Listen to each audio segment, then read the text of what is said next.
طبعا احنا الايام دي عندنا موسم البسلة، واحسن وقت ان احنا ممكن نخزن فيه البسلة هي الوقت ده.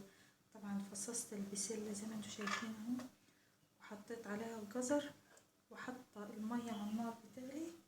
معايا المية بتغلي. انا مش هحتاج اكتر من معلقة ملح ونص ليمون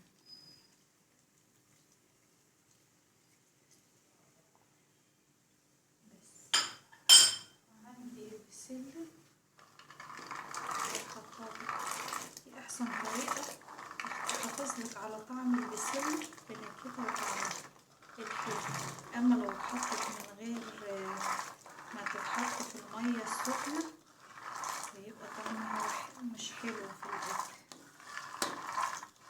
او لو اتغلت كتير برضه نفس النتيجة، ما بتبقاش تديك النتيجة اللي احنا عاوزينها.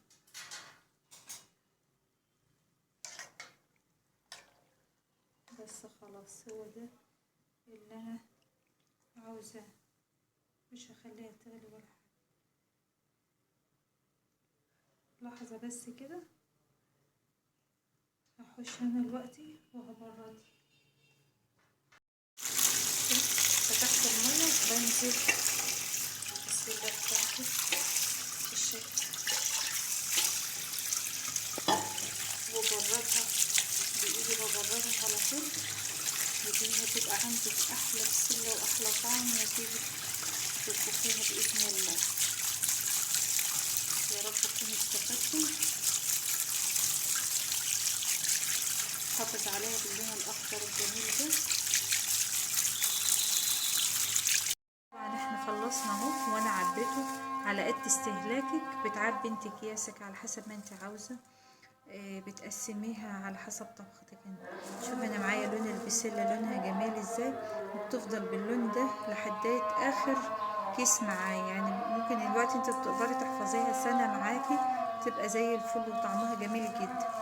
بقى الوقت احنا عندنا حطينا الميه على النار، اما غلت حطينا معلقه ملح ونص ليمونه، نزلت بالبسله. ما هستناش لما الميه تغلي، لان لو الميه غلت طعم البسله بيغير وبتطرى. انا عندي البسله جامده جامده زي ما هي، بس انا بحتفظ بطعمها بس. وبروح طافيه عليها النار ومنزلاها ونازله عليها بالميه البارده، بتبقى معايا بالشكل الجميل ده. لون البسله جميل لحدايه اخر كيس معايا، بتفضل باللون ده وطعم جميل. واتمنى يا رب الفيديو تكونوا استفدتوا منه ويعجبكم، ونشوفكم على خير باذن الله في فيديو جاي.